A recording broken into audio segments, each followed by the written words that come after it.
NCB के chargesheet में शाहरुख खान का बेटे का नाम ही नहीं है। नाम नहीं है, नाम नहीं है। शाहरुख खान का बेटा बच गया, शाहरुख खान का बेटा बच गया और समीर वानखेड़े फंस गया। इसी के बारे में चर्चा करूंगा कि एनसीबी के चार्जशीट में शाहरुख खान का बेटे का नाम है ही नहीं, वो बकायदा धुल के बाहर निकल गए हैं और उनको उनके खिलाफ कोई सबूत नहीं मिला एनसीबी को। और सबूत तो मिल गया है कि समीर वानखेड़े गुनहगार है, इसी को सजा मिलनी चाहिए। इसी के बारे में चर्चा पूरे एपिसोड में होगा। नमस्कार, आप देख रहे हैं तिवारी भैया, मैं हूं वेद प्रकाश। मतलब कि 2 अक्टूबर 2021 के दिन समीर वानखेड़े जो मेहनत की थी वो बिल्कुल गलत और गुनाह है और उसकी सजा समीर वानखेड़े को मिलनी चाहिए। ये लगातार हर मीडिया में, प्रिंट मीडिया हो, इलेक्ट्रॉनिक मीडिया, उसमें चल रही है बात कि समीर वानखेड़े सबसे बड़ा दोषी है और इसके ऊपर में कार्रवाई होनी चाहिए। इसके ऊपर में केंद्र सरकार विचार कर रही है कि समीर वानखेड़े की कोई ना कोई गलती है जिसके ऊपर में कार्रवाई होगी। ये लगातार मीडिया पे किसी न किसी तरीके से चलाए जा रहे हैं और इस एजेंडे को एकदम फिट किया जा रहा है कि शाहरुख खान के बेटे के खिलाफ कोई सबूत ही नहीं मिला है और वो बिल्कुल निर्दोष है। लेकिन इसके बारे में चर्चा नहीं हो रही है कि उसी क्रूज ड्रग्स मामले में अरबाज मर्चेंट और मुनमुन धमेचा का नाम है। इसके बारे में चर्चा नहीं चल रही है, लेकिन चर्चा चल रही है ये कि शाहरुख खान का बेटा बरी हो गया और समीर वानखेड़े दोषी साबित हो रहे हैं। समीर वानखेड़े पे हो सकती है कार्रवाई, समीर वानखेड़े गुनहगार है। मतलब देखिए कैसे प्रोपेगेंडा फैलाया जा रहा है। तो सवाल तो उस पर भी उठने चाहिए जब लगातार शाहरुख खान के बेटे को 28 दिनों तक जेल में रखा गया, लगातार कोर्ट ने इनके बेल को रिजेक्ट करते रहा। क्या उस समय के सबूत थे, क्या वो जायज नहीं था? क्या कोर्ट में तो जज साहब भी देख रहे होंगे, जज साहब भी तमाम चीजों पे, पहलू पर नजर बना के रखते होंगे। तभी तो लगातार शाहरुख खान के बेटे के लिए बड़ी बड़ी जो वकील की टीम आती थी वो कुछ भी कर लेती थी, लेकिन उनको जमानत नहीं मिल पाता था। एनडीपीएस कोर्ट ने कार्रवाई करने के लिए लगातार अप्रिशिएट करती रही समीर वानखेड़े की टीम को। और अचानक ऐसा क्या हुआ जिसके बाद समीर वानखेड़े गुनहगार होने लगे, दोषी दिखने लगे, गलत दिखने लगे और कार्रवाई की मांग उठ रही है। वित्त मंत्रालय प्लानिंग कर रही है कि समीर वानखेड़े पे कार्रवाई हुई, क्योंकि समीर वानखेड़े किसी न किसी तरीके से दोषी नजर आ रहे हैं। मतलब जो मेहनत करे, जो ईमानदारी से काम करे, उसकी वर्दी गई।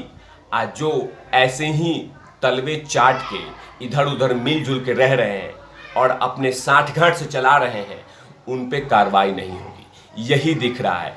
इसी कारण से जैसे ही ये खबर पहुंची सोशल मीडिया पे कि शाहरुख खान के बेटे को बरी मिल गया है, कोई सबूत नहीं मिला है, कोई उसके खिलाफ कोई ऐसा ठोस एविडेंस नहीं मिला है, जैसे ही ये खबर फैली उसके बाद क्या था, जनता जनार्दन ने आईना दिखा दिया उन तमाम एजेंसियों को कि आप लोग किस तरह से काम करते हैं। 2 अक्टूबर 2021 के दिन समीर वानखेड़े ने जो छापा मारा था उसमें अगर शाहरुख खान के बेटे का नाम आया था तो कहीं ना कहीं समीर वानखेड़े ने ऊपर वालों को जरूर बताया होगा कि इस मामले में, इस छापे में शाहरुख खान का बेटा भी शामिल है, क्या करें, इस पे कार्रवाई हो या नहीं हो।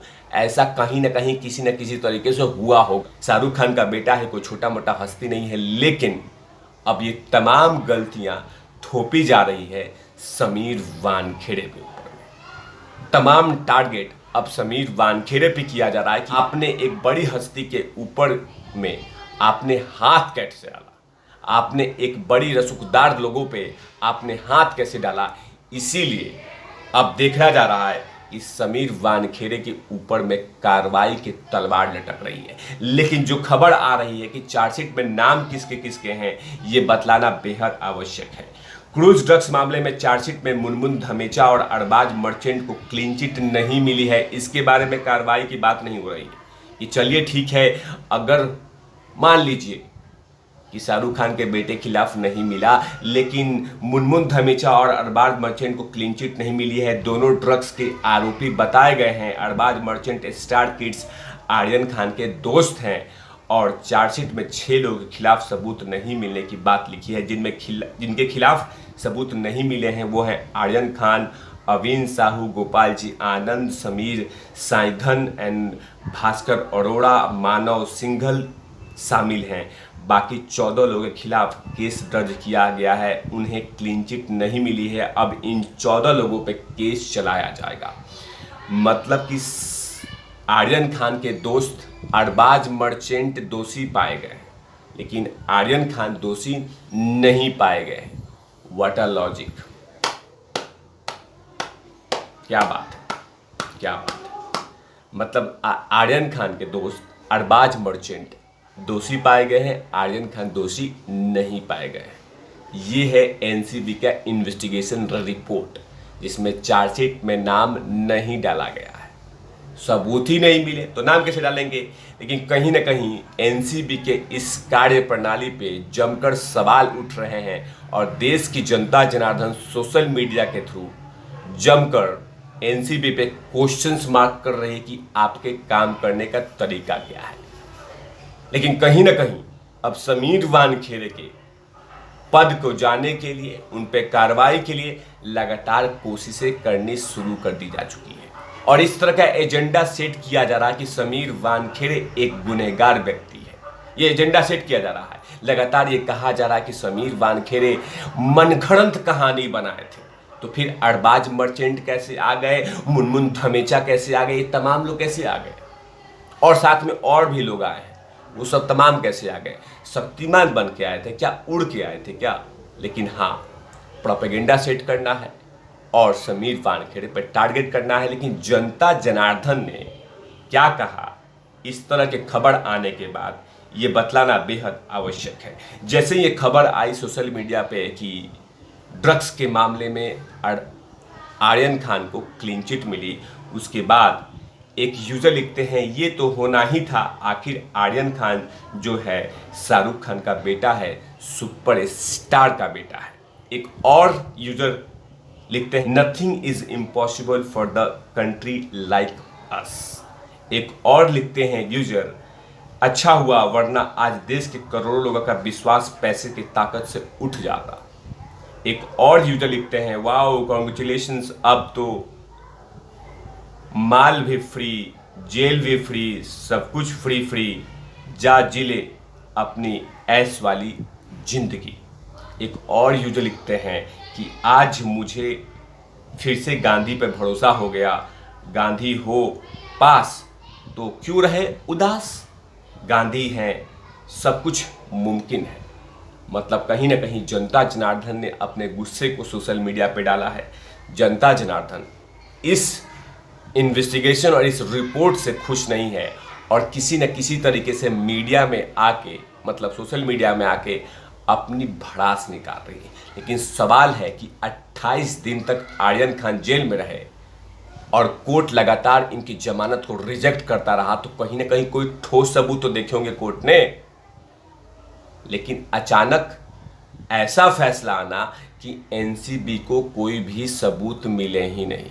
अब सबूत नहीं मिले या उस पर पर्दे डाल दी गए, ये मैं नहीं कह रहा हूं, लेकिन जनता जनार्दन लगातार इस तरह के सवाल उठा रही है कि एक तरफ ये कहा जाता 7 महीना पहले चीख चीख के कि आर्यन खान के खिलाफ सबूत है, आर्यन खान के पर्याप्त सबूत है, उनके जो नेटवर्क हैं वो इंटरनेशनल जुड़े हुए हैं, ड्रग्स पैडलरों के साथ जुड़े हुए, वो तमाम सबूत चीख चीख के कह रहे थे। लेकिन अचानक 7 महीने बाद ये कोर्ट में चार्जशीट दाखिल करने वक्त उनका नाम पर पेंटिंग कर दी गई थी कि ऐसा उनका कोई नाम उम नहीं है, बाकी लोग का नाम है, लेकिन शाहरुख खान का बेटे का नाम है।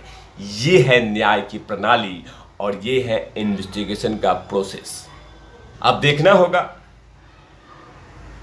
कि समीर वानखेड़े के साथ ऐसा क्या होता है, लेकिन फिलहाल समीर वानखेड़े के ऊपर में कार्रवाई की तलवार लटक रही है ताकि किसको बलि दी जाए, और वही हो रहा है अब आने वाले कुछ पलों में।